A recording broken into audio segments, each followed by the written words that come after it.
por ejemplo, en el objeto que pudiera ser el tema de la maternidad para las mujeres, ¿cuánto está desplegado de emociones, de afectividad en el constructo, en el concepto de la maternidad, que sacado del contexto de las mujeres pudiera ser vaciado, pero puesto en el contexto de nosotras como mujeres, la maternidad adquiere un sentido de identidad, de pertenencia, en donde están obturando aspectos de la emoción y de la afectividad tan fuertes que ustedes saben muy bien que en la maternidad se nos va la vida, ¿no?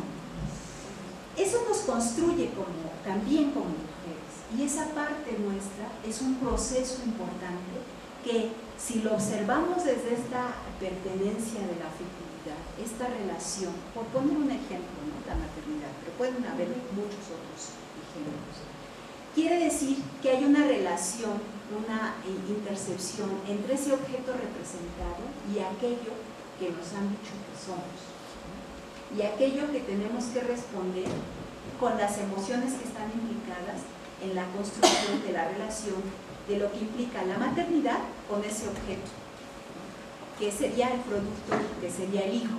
Y entonces se establecen relaciones y vínculos tan tremendamente fuertes que generan formas de identidad, ¿no? Es decir, todavía hoy mucho del bagaje de las mujeres pasa por un proceso de identidad a través de la maternidad y de los hijos, ¿no? Es increíble, cada vez, aunque ahora podemos tener opciones de tomar decisiones de no tener hijos, ¿no?, el término de la maternidad está tan puesto, tan arraigado en la cultura, en nuestra construcción de identidad como mujeres, que sigue siendo un efecto importante. Y también tiene mucho que ver, y aquí pongo una cosa importante, tiene mucho que ver también con el tipo de arraigo de grupos entre mujeres, ¿no? Mientras que las mujeres que han tenido más acceso a información y a otras expectativas que no están solamente puestas en la función social del deber ser de la maternidad, y ahí sí se tiene que generar el recurso de la maternidad porque es lo que les da la identidad, ¿no? Pero también hay otro tipo de mujeres, ¿no?, donde las mujeres pueden tomar conciencia y una decisión claramente, por ejemplo, de optar por no tener hijos.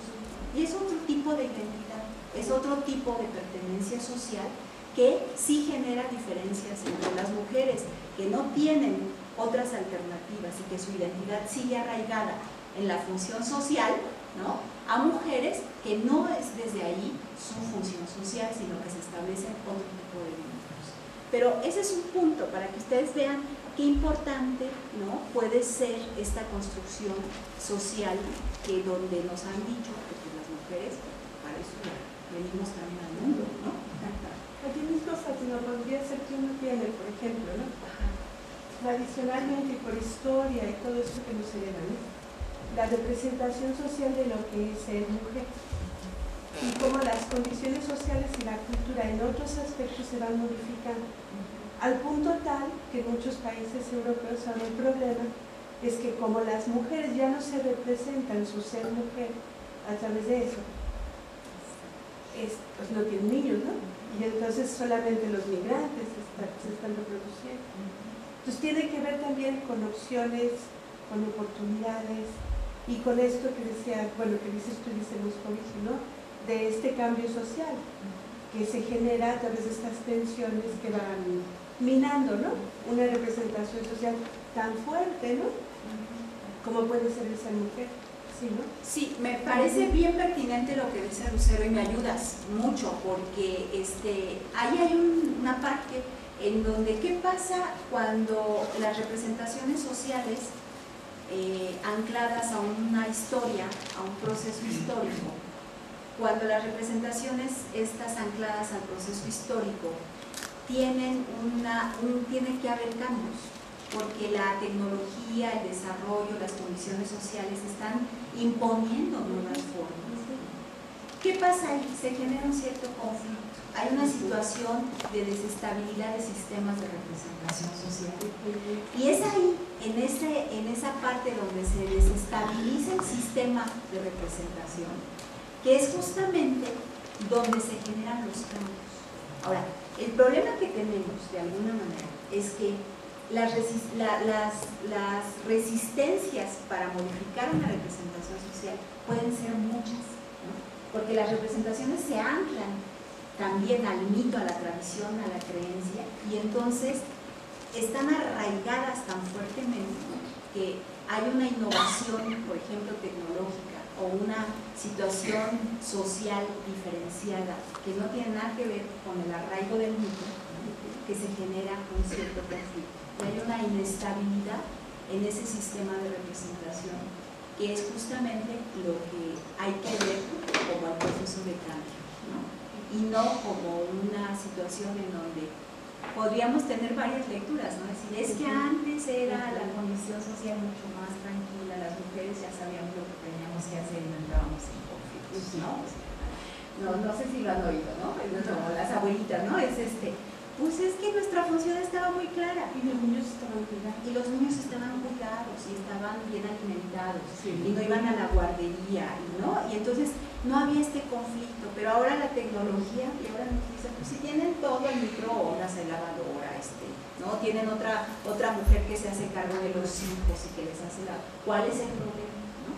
Es decir, ¿qué es lo que pasa entre estos tiempos de la historia, el mito, el arraigo, ¿no?, la herencia inyectada, inconsciente, consciente y por todos lados, ¿no?, con el proceso y desarrollo de nuevas tecnologías, de nuevos avances, ¿no?